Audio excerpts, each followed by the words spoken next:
ध्यान को लेकर उद्देश्य था कि अपने आप को पहचानो। अगर तुमने खुद को नहीं पहचाना उस परमात्मा स्वरूप की सत्ता को लेकर, तो नहीं पहचाना। अगर तुम अपने आप को सिर्फ एक जीव मानते हो, मनुष्य मानते हो, स्त्री मानते हो, पुरुष मानते हो, तो इस मार्ग में तुम आकर भी इसका लाभ नहीं उठा पाए।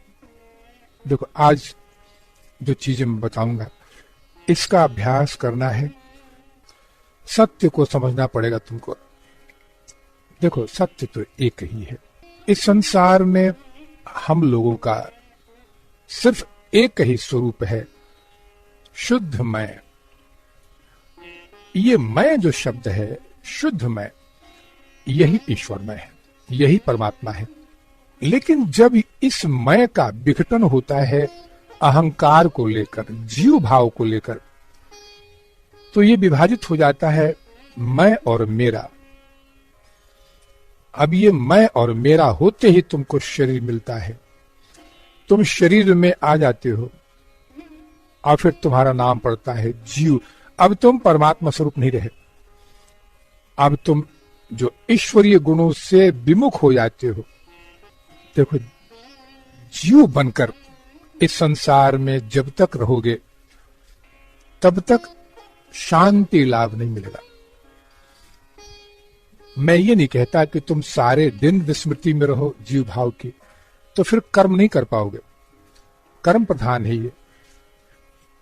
लेकिन जब भी अवकाश के क्षण हो, तुम ध्यान में बैठे हो, पूजा में बैठे हो, कम से कम कुछ वक्त निकालो कि मैं वही परमात्मा सत्ता हूं, मैं उनसे बिछड़ा हुआ एक ऐसा पथिक हूं जो अपने घर लौटना चाहता है। इस भाव में विह्वल होकर अपने आत्म स्वरूप से मिलने की एक उत्कंठा जाहिर करो, कुछ देर ही सही। अगर ऐसा कर पाओगे तो एक अद्भुत शक्ति मिलती है पूरे दिन कार्य करने की। जो शुद्ध स्वरूप है मैं, यही तुम्हारी एकमात्र पहचान है। लेकिन जब ये मैं शुद्ध नहीं रहकर अहंकार युक्त मैं बनता है, तो ये मैं अकेला नहीं रहता, मैं और मेरा, और इसका और रूपांतरण होता है तू और तेरा। देखो, सारे जीवन तुम साधना करते हो, पूजा पाठ करते हो, गुरुओं के बताए रास्ते पर चलते हो, धर्म ग्रंथों का अध्ययन करते हो।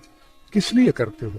इसका उद्देश्य सिर्फ इतना है कि तुम इस मैं और मेरा से लौटकर पुनः उस शुद्ध मैं में विलीन कर जाओ। अपने आप को जान लो। कि तुमने अपने को जानने का प्रयास नहीं किया, सारी विद्याएं सीख ली, सारी विद्याएं जो संसार में आती हैं, इन सबको तुमने सीख लिया, दूसरों को सीख लिया, दूसरों को जान लिया। पड़ोसी कौन है, संसार कौन है, तुम्हारे रिश्तेदार कौन है, ये सब सीख लिया। सिर्फ अपने को नहीं सीखा कि मैं कौन हूं। कर्म करना है तो जीव भाव मिला है। जैसे तुम दफ्तर में होते हो तो मैनेजर भी हो, चपरासी भी हो, जो है ये कर्म करने के लिए मिला है। लेकिन घर में आते हो, शांति में रहते हो, पूजा घर में हो, वहां शांति में, वहां कम से कम इतना भाव रहे कि मैं हूं। संसार ने मुझे भटका दिया है अपने स्वरूप से, पुनः लौटना चाहता हूं अपने घर, पुनः पाना चाहता हूं अपने स्वरूप को। ये भाव जब तक नहीं रहेगा तब तक संसार के कष्ट दूर नहीं होंगे। सादा प्रेमी, आज जो चीजें मैं बताने जा रहा हूं इसकी गहराई में थोड़ा उतरो और अभ्यास करो। कभी कभी चिंतन में बैठो कि क्या मैं वही हूं जो दिखता हूं? मैं अपने शरीर के नाम को अपनी पहचान मानता हूं। जो पहचान माँ बाप ने दी है, जो पहचान संसार ने दी है, वो तो शरीर की है। संसार से अपने आप को थोड़ा सा हट के तुमको अपनी पहचान बनानी पड़ेगी, भले कुछ देर के लिए ही हो, कुछ क्षण के लिए हो, और इतना निश्चित जानो कि वो क्षण अविस्मरणीय होंगे। उन क्षणों का जो आनंद है, जो तृप्ति मिलेगी तुमको, कभी भूल नहीं पाओगे, कभी भूल नहीं पाओगे। देखो, जब जब माया को हमने स्वीकार किया है, इस माया को हम क्यों स्वीकार करते हैं? सिर्फ विषय भोग के लिए कि ये जो जीवन तुम जी रहे हो इसका कोई अस्तित्व नहीं है, ये है ही नहीं, ये एक मिथ्या है। अपने स्वरूप से भटक जाने के बाद अहंकार के कारण नाम और रूप धारण करने का नाम जीव है, और फिर इस नाम और रूप का त्याग करके अपने स्वरूप में लौट जाने का नाम ही ईश्वर है। तुम तो ईश्वर ही हो, लेकिन तुमने अपनी दुर्गति क्या की है? इच्छाओं को लेकर, कामनाओं को लेकर नाना प्रकार के कष्ट झेलते हो, फिर भी उसमें तुम तृप्ति का बोध करते हो कि चलो आज कष्ट है, कल को सुख भी आएगा। ये सुख की कामना मृग तृष्णा की तरह होती है, क्योंकि सुख भी दुख का ही एक रूप है। तुम भटकते रहते हो, जिस दिन लौट के आओगे, ये लौट के आना कोई ऐसी अवस्था नहीं है कि तुम बहुत साधना के बाद या फिर ईश्वर की कृपा के बाद तुम पाओगे। ये सब मिथ्या ज्ञान है। आज चाहो तो आज मिल सकता है, अभी मिल सकता है। सिर्फ तुमको इस बात का एहसास कर लेना पड़ेगा कि जो मैं दिखता हूं मैं वो नहीं हूं। इसके अंदर छिपा हुआ एक अस्तित्व, मैं ऐसा अस्तित्व हूं जिसका नाम है परमात्मा, यानी शुद्ध मैं। ये मैं ही मेरा वास्तविक स्वरूप है, लेकिन आज हम जिसको मैं कहते हैं उसके साथ मेरा लगा हुआ है, और ये मेरा शब्द ही संसार है। यानी संसार की हर वस्तु को तुम अपना कहते हो, और जो नहीं मिल पाता उसको अपना करने की फिराक में लगे रहते हो दिन भर कि ये मेरा हो जाए। बस यही जीव है। जैसे पशु योनि है, उसको सिर्फ दो चीजों का लगाव है, आहार और मैथुन। बस ये दो चीजों से ही उसको लगाव है, और तीसरी कोई चीज नहीं। तुम्हारे साथ तो अनंत लगाव है। तुम शरीर को बनाकर रखना चाहते हो विषय भोग के लिए, इच्छाओं के लिए, महत्वाकांक्षाओं के लिए, और फिर चाहते हो कि जब मैंने शरीर धारण किया है तो इसी जन्म में, इस यात्रा में सारी इच्छाएं पूरी हो जाए। मैं तो अपनी जगह पे है, लेकिन जब मेरा बढ़ता है तो तुम उतने ही अपने मैं से दूर होते चले जाते हो, बहुत दूर हो जाते हो। देखो, एक प्रश्न, जैसे आज तुम्हारे मन में एक दुविधा है, हम परमात्मा स्वरूप ही अगर हैं, तो फिर ये नाना प्रकार के कष्ट, ये दुख, ये इतनी चिंताएं, ये रोग व्याधि, वो अभाव, ये वियोग, नाना प्रकार के कष्ट हैं। ये चिंताएं फिर क्यों? और फिर कौन देता है ये चिंताएं? किसने दिया ये चिंता? क्योंकि अगर मैं ही हूं, वही शुद्ध परमात्मा स्वरूप, तो जीव भी मैं ही बना। और जीव बनकर सिर्फ इसलिए कि मैंने अहंकार से एक संबंध जोड़ा, तो जोड़ते ही ये जो हमें अपार कष्टों में जूझना पड़ गया, किसने दिया ये कष्ट? कौन नहीं हो सकता है? ये एक सहज प्रश्न है। और तुम लोग की तरह मैंने भी गुरुदेव से ये प्रश्न किया था कि गुरुदेव, हर व्यक्ति तो दुखी है, सभी दुखी हैं, और सब चाहते हैं कि कोई कृपा हो जाए ताकि हमारे दुख मिट जाएं। क्या सिर्फ दुख मिटाने के लिए कृपा होती है? अगर तुम्हारे सामने भगवान भी आकर प्रकट हो जाए कि मांग क्या मांगता है, तो तुम मांगोगे कि मेरा ये कष्ट दूर हो जाए, ये कष्ट है, वो कष्ट है, ये सारे कष्ट दूर हो जाएं, बच्चों की तरक्की हो। यानी हर तरफ आकर एक कष्ट का निवारण ही उद्देश्य है ईश्वर प्राप्ति के लिए। मैंने भी ये प्रश्न किया था। गुरुदेव ने सिर्फ कहा कि अब ये पता लगा कि ये कहने वाला कौन है कि मैं दुखी हूं, मैं कष्टों में हूं, मैं दुखी हूं, मैं गरीब हूं, मुझे ये कष्ट है, वो कष्ट है, शरीर का कष्ट है, मन का कष्ट है, क्योंकि तू तो वही शुद्ध मैं है वास्तविक स्वरूप में, और शुद्ध मैं जो परमात्मा है उसको तो कोई कष्ट नहीं है। वो ऐसा कह ही नहीं सकता है तो फिर किसने कहा कि मैं दुखी हूं? कौन कष्ट झेलता है? इस प्रश्न को करने वाला एकमात्र तुम्हारा वो अहंकार है जो नहीं चाहता है कि तुम अपने स्वरूप में लौटो। ये प्रश्न करके वो भ्रमित करता है तुमको, क्योंकि स्वरूप को पाने के साथ ही उसको मरना होगा, उस मैंपन को मरना होगा जो अशुद्ध हो चुका है, उस मेरापन को मरना होगा जो अहंकार की भाषा है। क्योंकि शुद्ध ब्रह्म जो तुम वास्तव में हो, ये कभी कष्ट का अनुभव कर ही नहीं सकता है। वो तो आनंद का सागर है, उसमें कष्ट का लेश मात्र भी नहीं है।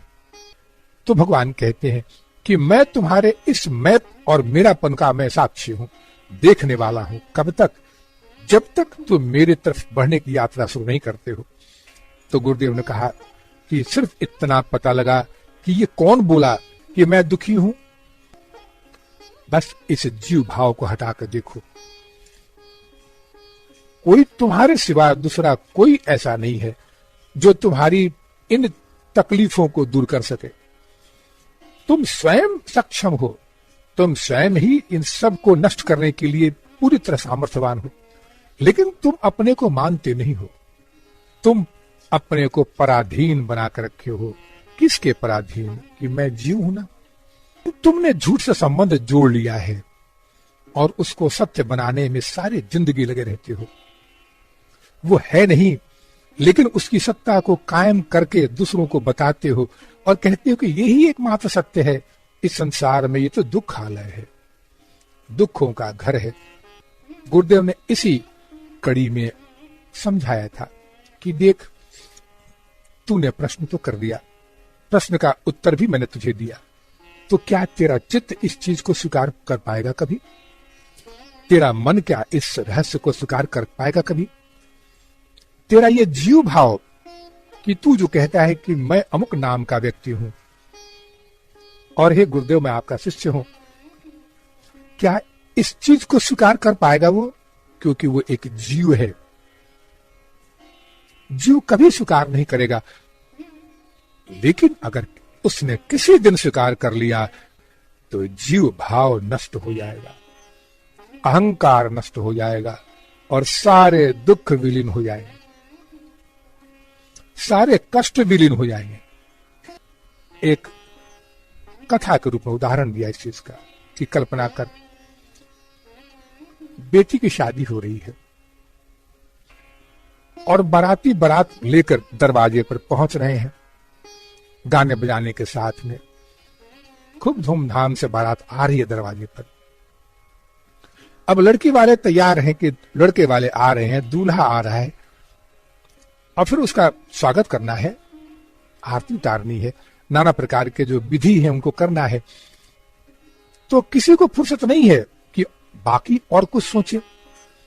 अब इसी में एक व्यक्ति जो अज्ञानी आवारा, एक जैसे दादा लोग होते हैं मोहल्ले के, वो इसी बारातियों के साथ अंदर घुस गया। अब लड़की वालों को कितना कहां फुर्सत है कि पूछे कि आप क्या बाराती के साथ आ रहे हैं? अब भाई बारातियों के साथ आया तो बाराती होगा, लड़के वाले की तरफ से है तो उसकी भी आरती उतारी गई। अंदर में अच्छे अच्छे पकवान हैं, सब शुरू किए तो वो भी शुरू किया और सब लड़की वाले हाथ जोड़कर पूछ रहे हैं कुछ कमी हो तो बताइएगा। वो कहते हैं कि ना ना बिल्कुल ठीक है, कमी नहीं है, मैं बहुत प्रसन्न हूं, बहुत तारीफ करता है। अब प्रातः काल जब परिचय का समय होता है कि अब बारात विदा के पहले एक दूसरे का परिचय होता है, गले मिलते हैं, हर एक व्यक्ति जितने भी जो बाराती आए हैं लड़के वाले परिचय कराते हैं। अब वो देखता है कि ये तो बड़ी मुश्किल हो जाएगी, अब अगर मैं टिका रहा यहां तो फिर पकड़ लिया जाऊंगा। और तब इसके पहले कि परिचय शुरू हो तत्काल पीछे के दरवाजे से भाग जाता है। गुरुदेव ने कहा कि देख, यही है तेरा जीव भाव, यही वो अहंकार है, तेरा ये जो मैं और मेरापन है, यही है जो अनजाने में घुस गया है तेरे साथ। क्योंकि तू संसार का भोग करता है ना, जब संसार में तू भोग की इच्छा लेके आता है तो ये जीव भाव तत्काल अहंकार के रूप में प्रवेश करता है और तू पकड़ नहीं पाता। क्योंकि कैसे पकड़ेगा, तू तो परिचय किया ही नहीं उसके साथ में, वो एक अपरिचित की तरह तेरे साथ रहता है। लेकिन जो परिचय शुरू हुआ, गुरु के पास पहुंचता है और फिर गुरुजन तुम्हारे इस स्वरूप का जब परिचय कराते हैं कि तू कौन है, तो देखते हैं कि तेरे साथ ये संस्कार कैसा जुड़ा है। ये कौन है जो तेरे के साथ वो भी बोल रहा है कि हाँ ये मैं भी यही हूं। इसके लिए जरूरी है कि परिचय हो। अगर तुम परिचय से भागते हो तो जीव भाव से भी कभी तुम्हारा छुटकारा नहीं मिलने वाला और फिर दुखों से छुटकारा असंभव है। बस तुम्हारा जो जीव भाव है वही एक परिचय रह जाएगा और ये विनाश है, यही पतन है। 3 अवस्थाओं को मैं वर्णन करूंगा। हर वो साधक जो आत्म स्वरूप तक पहुंचने का प्रयास करता है उसको इन अवस्थाओं से होकर गुजरना पड़ता है। पहली अवस्था के बाद अगर तन्मयता रही तो दूसरी में प्रवेश हो जाएगा।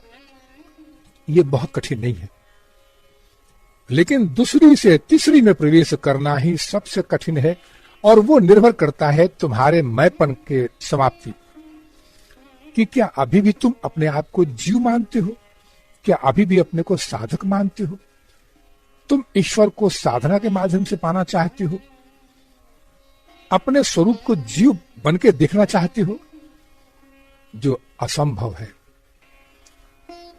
कभी देख नहीं पाओगे, इतना निश्चित जान लो। तुम अपने आप को स्वयं वही शुद्ध ब्रह्म बनकर ही, शुद्ध मैं बनकर ही देख पाओगे। एक मैं वो है और एक मैं तुम हो। वो शुद्ध है, तुम अशुद्ध हो। अशुद्धि का कारण तुम्हारे साथ में जो लगा हुआ जो जीव भाव है, अहंकार है, वो अशुद्ध है। मैंने अभी क्या बतलाया कि अजीव भाव भी एक झूठा भाव है, वास्तव में इसकी कोई सत्ता नहीं है।